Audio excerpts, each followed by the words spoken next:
This is a message from sponsor Intuit TurboTax. Taxes was getting frustrated by your forms. Now, Taxes is uploading your forms with a snap, and a TurboTax expert will do your taxes for you. One who's backed by the latest tech, which cross-checks millions of data points for absolute accuracy, all of which makes it easy for you to get the most money back, guaranteed. Get an expert now at TurboTax.com. Only available with TurboTax Live Full Service. See guaranteed details at TurboTax.com/guarantees. This Steve Jones Show podcast is now loading.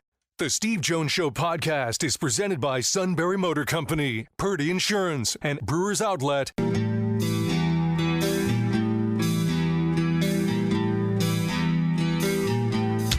Bringing you an in-depth look at Penn State sports and more. This is the Steve Jones Show on News Radio 1070 WKOK. The Steve Jones Show is presented by Purdy Insurance, Brewers Outlet, and Sunbury Motor Company. Now from the Sunbury Motor Studio, here's Steve Jones. And this half hour brought to you by our good friends at Brewers Outlet, Reagan Street in Sunbury, the beverage supermarket. Imports, domestics, microbrews, the best selection of beer anywhere. Wine coolers, water, soft drinks, snacks. They roast their peanuts fresh and hot every day. 6 great flavors of slushies. And ready to drink cocktails now with High Noon, Crown Royal, Jack Daniels. Pickle Bar led by the Barrels and the Dills, indeed second to none. All at Brewers Outlet, Reagan Street in Sunbury, the beverage supermarket, joined by Bob Nightengale. Bob, welcome back. Great to have you with us. Bob's line's busy, sir.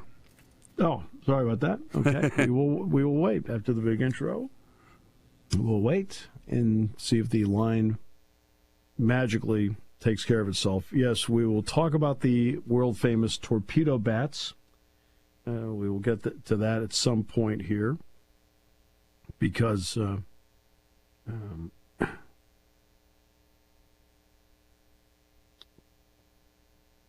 that has been the story so far, because the Yankees hit so many home runs along the way here in the early going.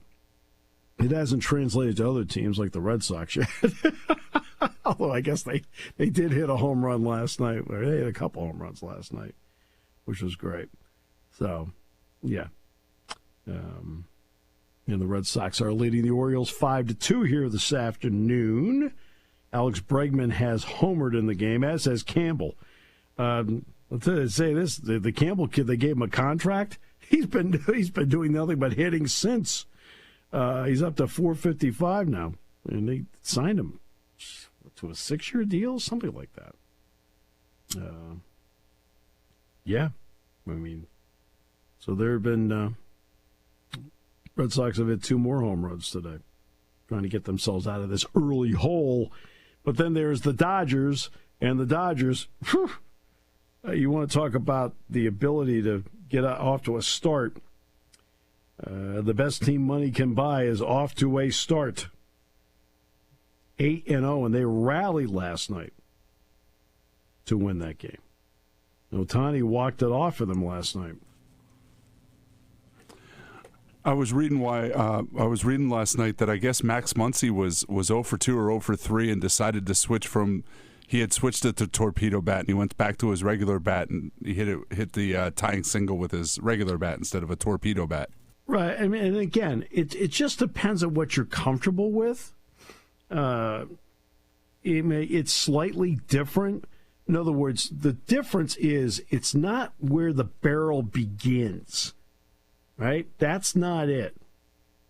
Okay, it's where it gets to the area that's the sweet spot, and then it starts to descend after that instead of going straight out. When it's straight out, the sweet spot is usually 5 to 7 inches from the end of the barrel. Okay? The torpedo bat, the sweet spot is 11 to 14 inches away from either the end of the barrel or it's, for some guys, it's a cap.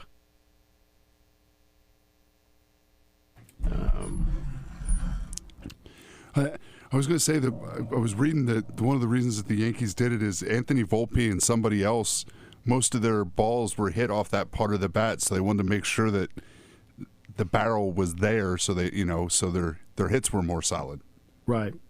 Well, for the Yankees so far, because they're the ones that really looked into this, and that's what they were trying to do, was to try and get that kind of production out of the bat. So, and not everybody uses a torpedo bat. Not everybody does. Volpe does, Jazz Chisholm does, Goldschmidt does, Bellinger does, Austin Wells does. Tampa Bay, I think, only has one guy that uses it. The Twins have one guy. Toronto has one guy. Now, look, now you see the success of this, at least the initial success, and you're going to have other people try it. But for the case of Max Muncy, you got to go with what you're comfortable with. He tried it, and like, okay. It's for example, it's a lot to me like what putter you choose, right? I'm going to have a Scotty Cameron, and all of a sudden you're out there and some guy's got a completely different putter because that's what they're comfortable with. That's what you have to do with this. These are not like corked bats because they're not being altered. Okay? So they're just, again, they come out like a normal bat. When they get to the sweet spot area, then that's where the scent begins on the bat. And that's what, And look, the bottom line is, if you think they're going to get rid of these things, they're not going to get rid of them. I mean, just the mere success the Yankees had in the first couple of games. The Yankees lost their last two games since. All right.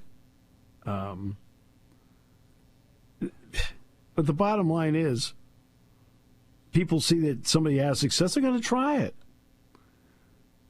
They're going to try it. Can you blame them? I was going to say, is there a bigger copycat world than the sports world? Oh, my goodness. Joe Gibbs came up with this thing called counter tray. Whoa, hey, great. Next year, everybody's running counter tray. The difference is they don't have the Hogs running it. It's like teams try to run the tush push.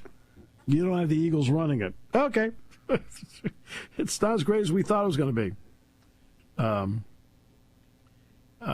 So, Giancarlo Stanton last year. It's not like this is new.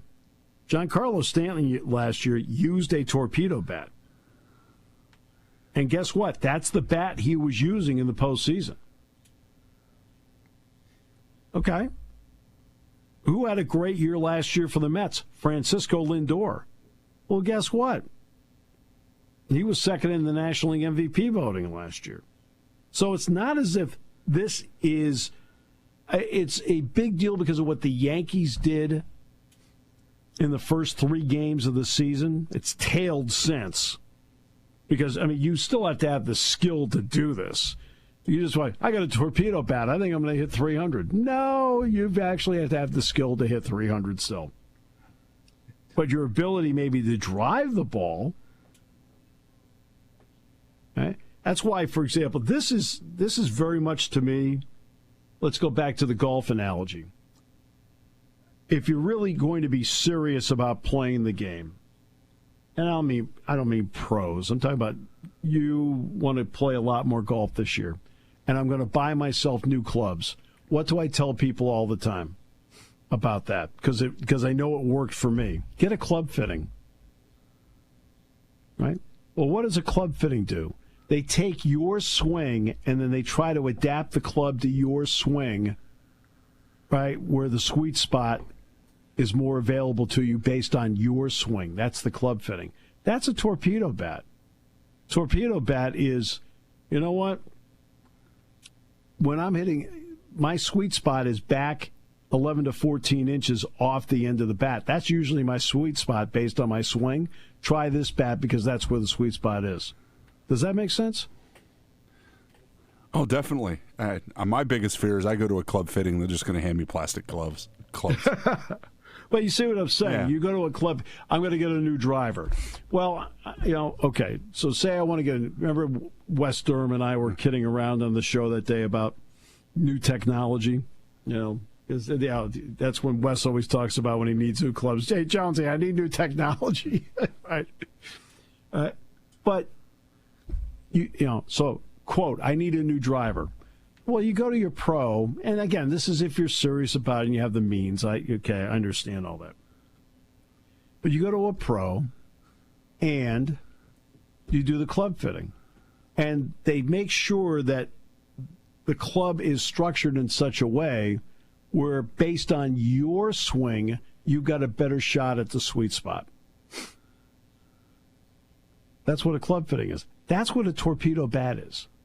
Torpedo bat is, you can, when you watch the games, can you see just physically a difference in the bat? It looks a little thinner.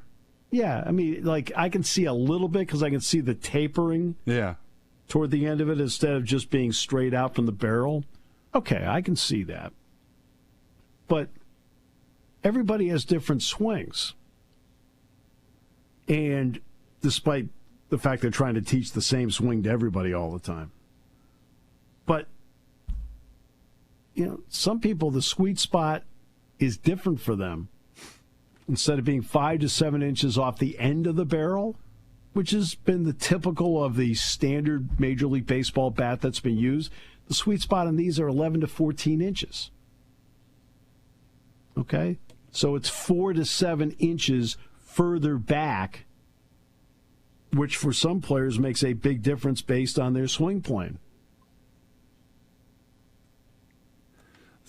I thought it was interesting that Alec Baum went with one, too, because I wonder if that's a function of him being so tall. But, Aaron Judge doesn't use one. And, if you extend your arms, that part of the bat is more towards the plate than the actual barrel is.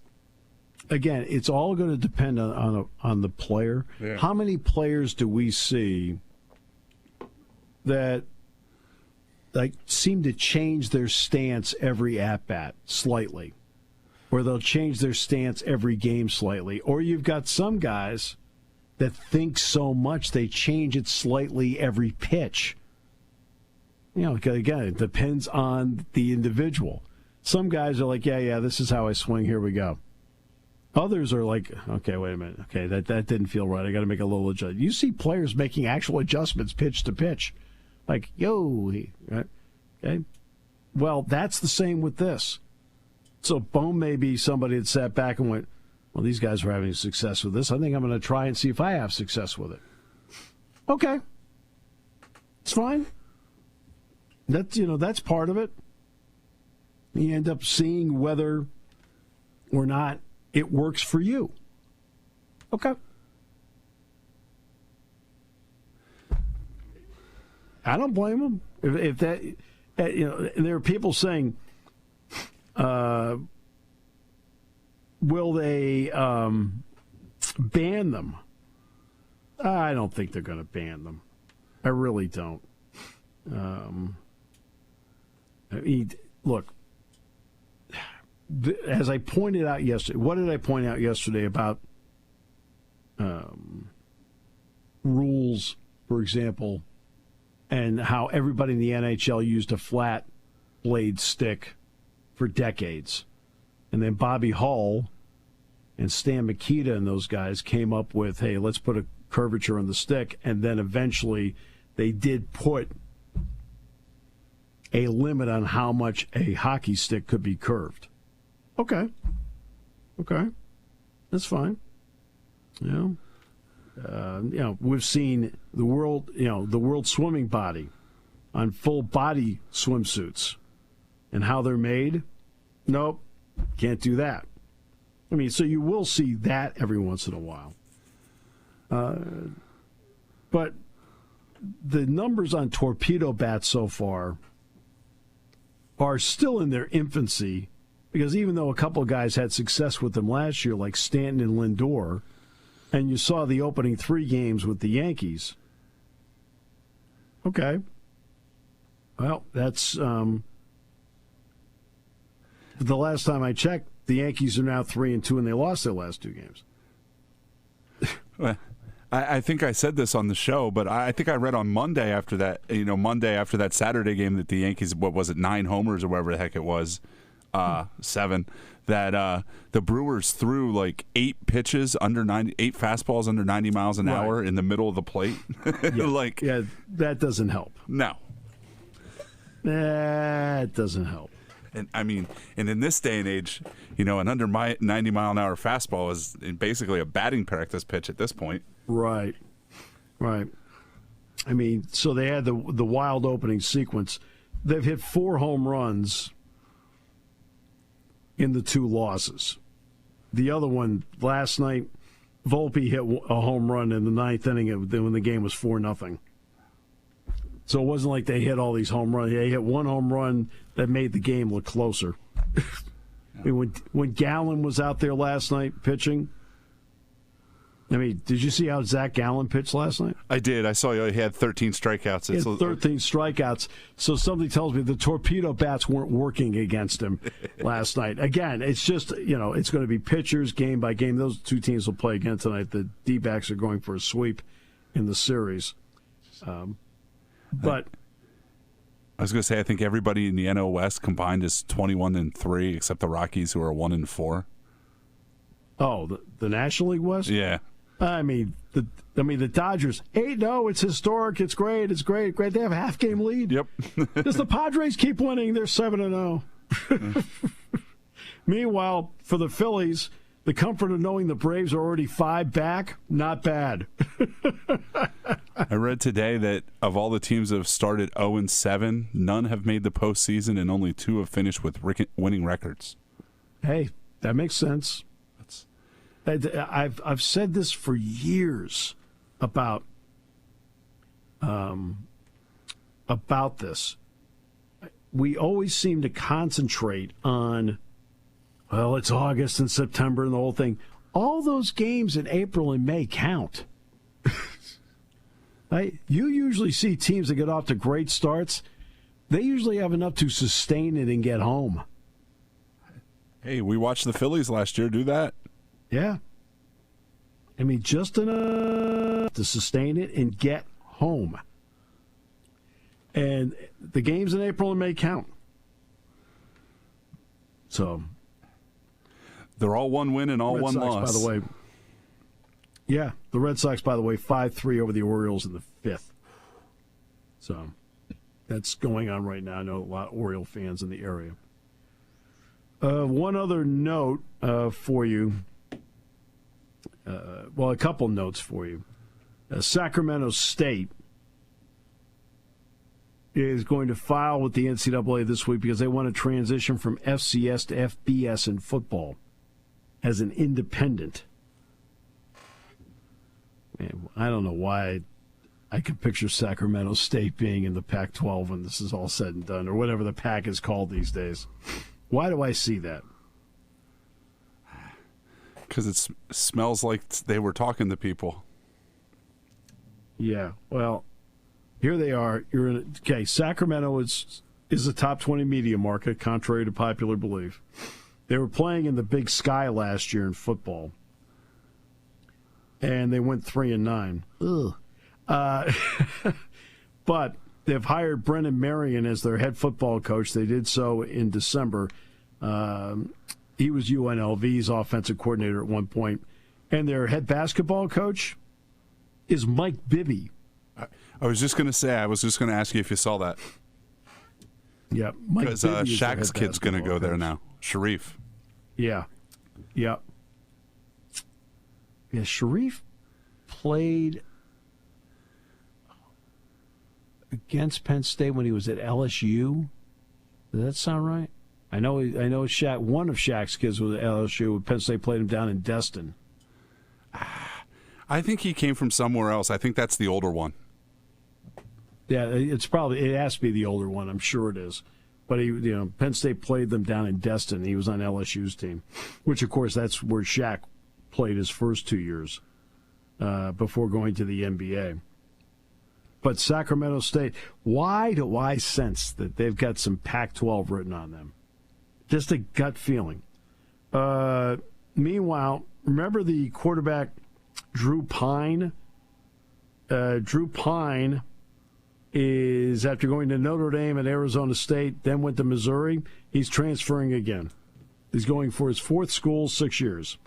All right. We will come back. More in a moment. Great to have you with us today on News Radio 1070 WKOK, brought to you by Brewers Outlet. So good, so good, so good. Just in and so good. Thousands of spring finds up to 70% off are at Nordstrom Rack stores now. And that means thousands of fresh reasons to rack. How did I not know Rack has Adidas? Vince, Calvin Klein, Rag & Bone? Obsessed. Why do we rack? For the hottest deals. Save on Madewell, Kate Spade New York, Sam Edelman, Joe's, and more. Great brands, great prices. That's why you rack. Party time, game time, or just fun time. Doesn't matter what time it is, because it's Brewers Outlet time. The beverage supermarket has the area's largest beer selection. Imports, microbrews, ciders, and domestics. Pick from over 100 ice-cold 12-packs and dozens of 24-ounce singles. Soda, snacks, hot sauces, fresh roasted peanuts. Make it one-stop party shopping, and don't forget the pickle bar. So whatever you're celebrating or just doing it up, Brewers Outlet, Reagan Street, Sunbury wants to see you. And thank you for your years of patronage. Hi, this is Season. For over 100 years, the Purdy Insurance Agency has been protecting families and businesses of the greater Susquehanna Valley and beyond. With the experience of our trained and knowledgeable staff, you can rest assured that your needs will be evaluated and met by some of the industry's best representatives. No matter what your insurance needs are, call Purdy Insurance today at 570-286-5855. Visit our website at purdyinsurance.com or check us out on Facebook to see what we can do for you.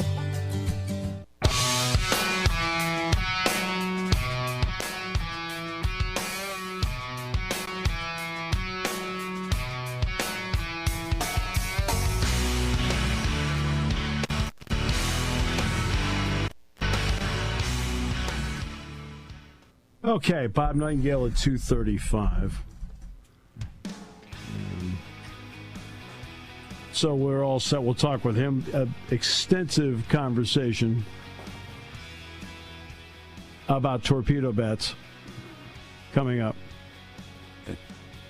And not as wild week in Sacramento. Yeah, Sacramento's interesting. We'll get into that. We'll also get into what's going on in Tampa. Hey. It's wow.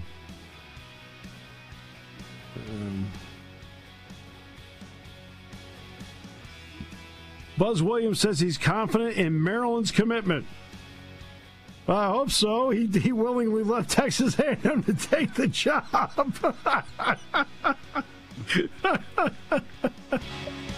Oh, God.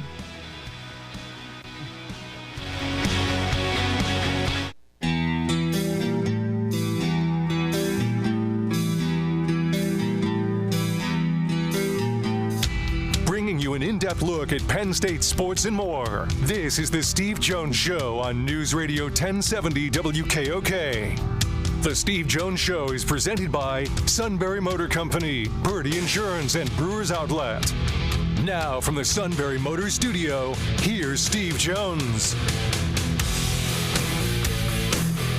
This half hour being brought to you by our good friends at Sunbury Motors, 4th Street in Sunbury. Sunbury Motors Kia, routes 11 and 15, Hummels Wharf, online, sunburymotors.com. Ford, Kia, Hyundai, the best in new inventory with great warranties and also great safety features. Fabulous pre-owned inventory. They go over every vehicle with a fine-tooth comb, thus the Sunbury Motors guarantee. And to make a one-stop shopping, a service department that backs it up every step of the way, from inspections to quick lane to routine difficult. They handle it all at Sunbury Motors, 4th Street in Sunbury. Sunbury Motors Kia, routes 11 and 15 in Hummels Wharf. And online at sunburymotors.com. And always a privilege to be joined by Bob Nightengale. Bob, welcome back. Great to have you with us. Yeah, thank you, Steve. Okay, so there's a multitude of areas to start here. Let's start with the beautiful, across the river, a place called West Sacramento. What's been the read so far on the Athletics playing at Sutter Home Park or whatever it's called? Yeah, I mean, they did a nice job with the ballpark, and obviously it's still a minor league ballpark, but they did a nice job with the particularly the A's clubhouse. Visiting clubhouse, they redid it, but still, tiny, the smallest one in baseball. The fields look nice. Just one level, of course, when the wind's blowing out like it did, you're going to have a lot of offense.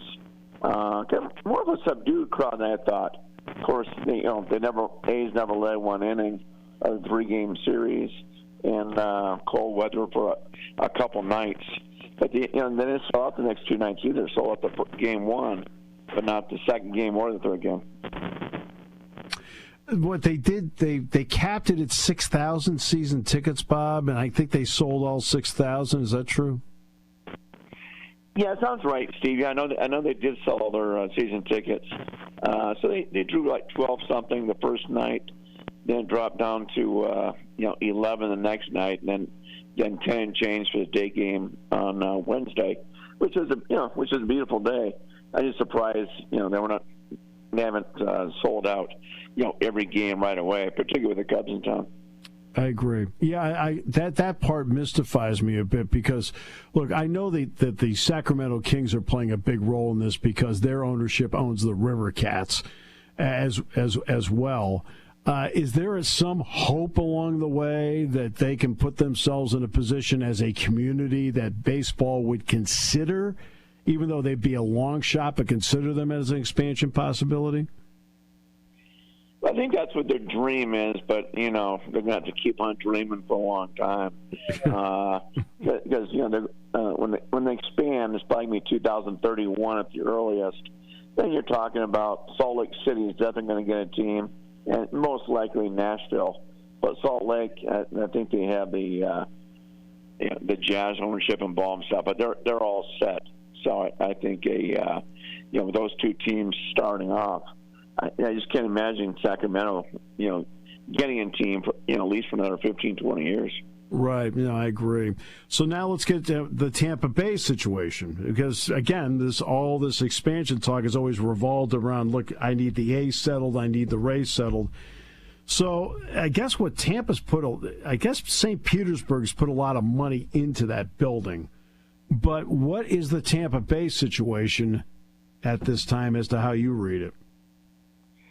Well, no, they plan to, put the roof back on the Tropicana Field for at least the last 2 years at least. They reached an agreement, and then the Rays backed off and said, well, we really don't want it. I think MLB is very frustrated with Stu Sternberg saying, wait a minute now, we've gone backwards here. We've gone there to talk to politicians. We had a deal, now you backed out. So a lot of people that live there think it'll never work in St. Pete. It's got to go back over the bridge in the Tampa area. Right. And in fact, when I was there, this is a couple of years ago, to do the Outback Bowl, I said, what's the deal with the backups? And they said, well, a barge hit a bridge and it knocked the bridge out. Right. Well, that's the last thing St. Petersburg needs. Yeah, it's just tough to get over.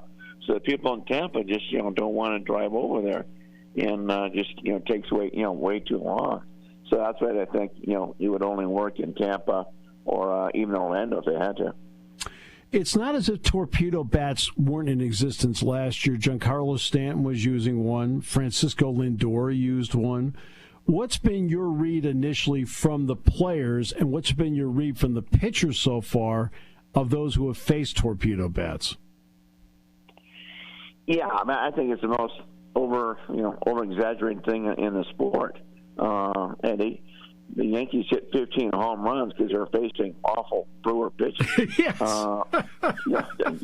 Brewers go home and give up 11 runs to Kansas City Royals who are using torpedo bats. Right. So, Zach Gallen struck out 13 against the Yankees last night, in shutout innings. So they haven't done anything offensively, since that, that thing. So, yeah, guys have used it. I mean, I got a kick last night where Max Muncy of the Dodgers tried it for the first time, went over 3, went back to his normal bat, then got a 2-run double in the eighth inning of that comeback. So, no, it's just a different design. And, hitters are always trying something new, seeing what works and what doesn't. And, it might be helping Anthony Volpe, but it's not helping other guys. And you're right. We're asking Craig Counsell, about this surprised it took so long to make this type of bet. And Council's response was, no, I'm surprised it took so long for you guys to figure out we've been doing this for years. Yeah. Well, what's interesting is there were several Brewers pitchers with a top-out number, I think was in the upper 80s on fastballs. Right, yeah. I mean, please. Yeah. It was just, in Kansas City, like, as soon as they leave New York, Tennessee scores 11 runs on them in their home opener. And, you saw what the Diamondbacks have done, just shut them down the last 2 days. This, I equate this to, I don't know if you play golf at all, Bob, so I don't know that. But yeah, a little bit. Yeah. So when you go out and you decide to buy new clubs, everybody recommends a club fitting. Well, everybody has a different swing, so the club fitting to me is like, okay, it gives me the best shot of getting some sort of sweet spot wherever it is. To me, the torpedo bats are a club fitting. Yeah, right. Yeah, it helps some guys, and like I said, they have Volpe. Stanton did use in the playoffs, and who knows if that was a result for or the cause for tennis elbow, because he hasn't played yet this year because of 2 bad elbows. So who knows? I remember years ago. Those wristbands, Stephen, with the real skinny ones, are supposed to give you some positive electricity or something, and electrons. Everybody was using that stuff too. Wearing under the wrist or the neck. That didn't work. Yeah, I remember it. Yeah. It's like over here in the back. Why? Well, yeah. I thought it was a magical thing, but everybody was wearing those things for for a few months. Yeah. Oh my goodness! All right, so the Dodgers are 8-0 to this point, and have built up a whopping half-game lead because San Diego's 7-0 at this point. So, what do you see from those two so far that have allowed them to get off to such great starts? Yeah, I covered the first 3 in L.A., and they could have easily lost the first 2 games against the Tigers. The Tigers just going to get a key hit with guy in scoring position. Yeah. Last night, they played terrible and got away with it. So, they're a deep team. They're not flawless by any means. You still wonder about, Mookie Betts at shortstop. You got not like Michael Conforto's a superstar in left field, or Andy Paez a superstar in center. So they got some flaws there. What they do have, though, is a very good bullpen, very deep. I think they got 4 lefties in the bullpen, so that can bail you out too. They got some problems. The kid, rookie Sasaki's pitching against Philadelphia, I think on Saturday, and he's been terrible the first 2 starts.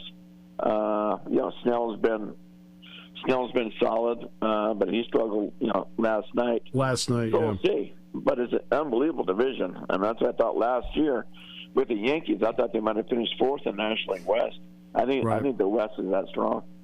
Yeah, no, I do too. I think it's that strong. I think you're right. It's also been interesting early in the season. Teams making commitments and getting obviously arbitration-friendly contracts. Jackson Merrill, 9-year deal with the Padres. Christian Campbell, 8-year deal with the Red Sox. What were your thoughts on those 2 particular deals? Yeah, that was great deals for the club, particularly Jackson Merrill. He was. He could easily win the Rookie of the Year last year. Over Paul Skeens. Think about 9 years, 135, just averaging 15 a year. He's going to be worth so much more than that. And his contract was so light that the Players Association tried to talk him out of it. Different agents say, "You sure what you're doing here?" So he said, "No, I'm comfortable. I like it here." But it doesn't have a no-trade clause either, so they could still trade him. So, that contract's getting some heavy scrutiny just because of how good he is. And Campbell, just getting a big contract like that early, reminds you a little bit of a Jackson Churio situation with the Brewers a couple years ago. Yeah. Yeah, no, it does, very much so. Look, the Pirates have Paul Skeens, and look, for the fans around here, he's an absolute joy to watch on an every start basis.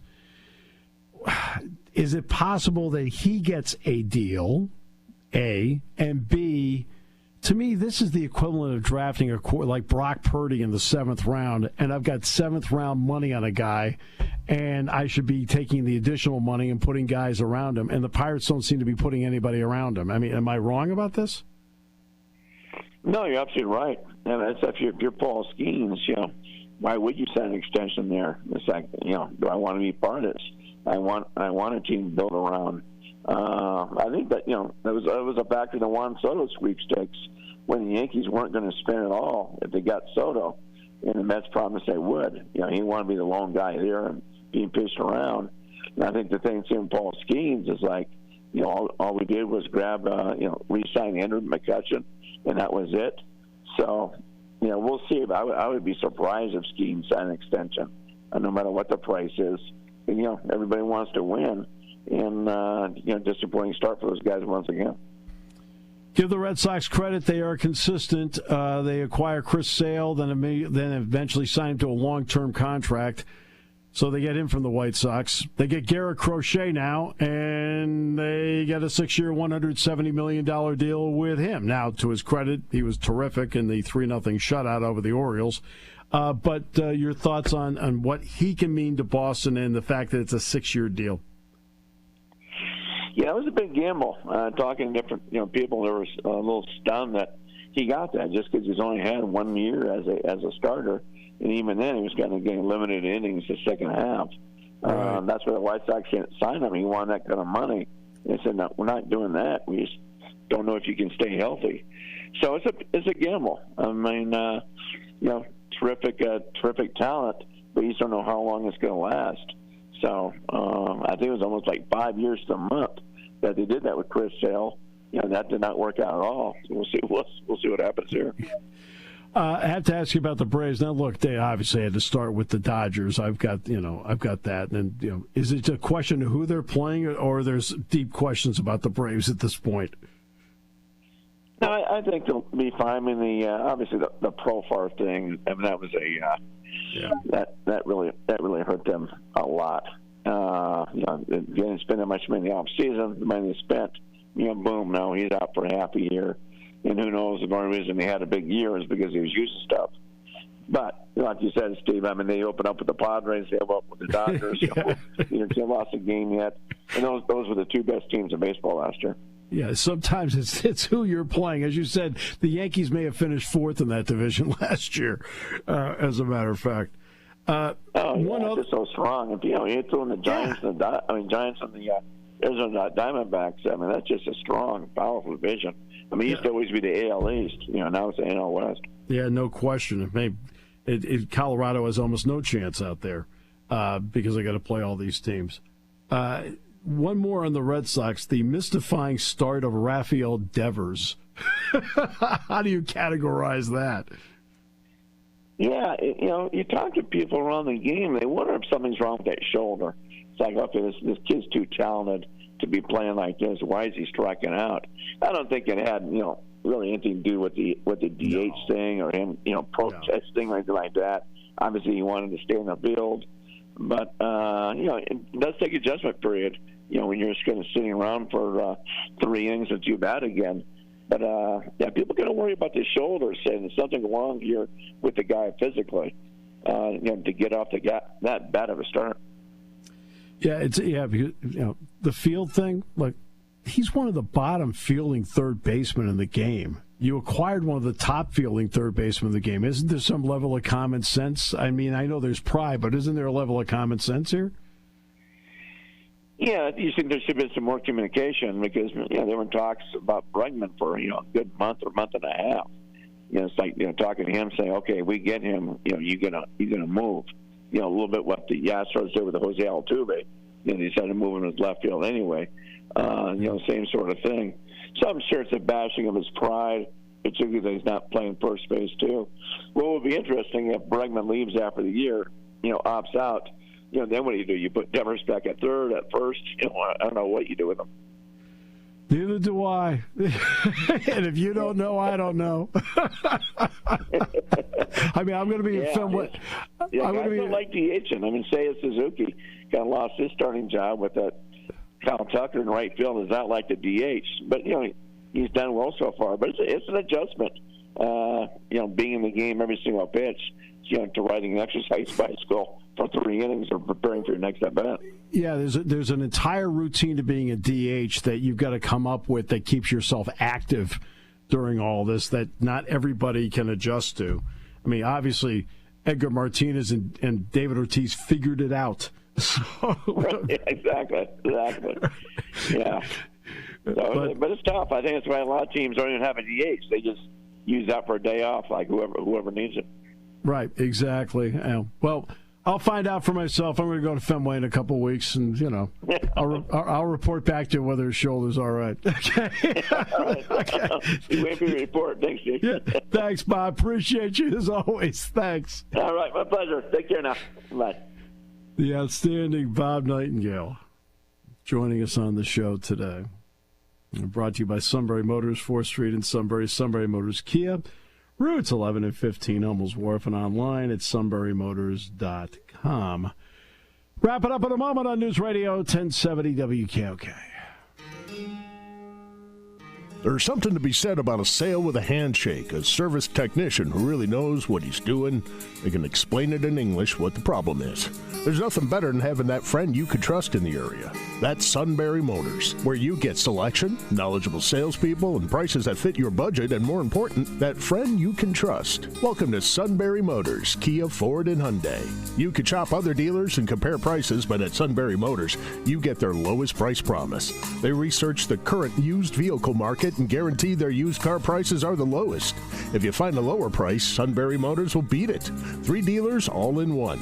See their full new and pre-owned inventory at sunburymotors.com. Pick out a vehicle you like and schedule your test drive online. Follow them on Facebook. Sunbury Motors Ford and Hyundai, North 4th Street, Sunbury, and Sunbury Motors Kia, routes 11 and 15 in Hummels Wharf.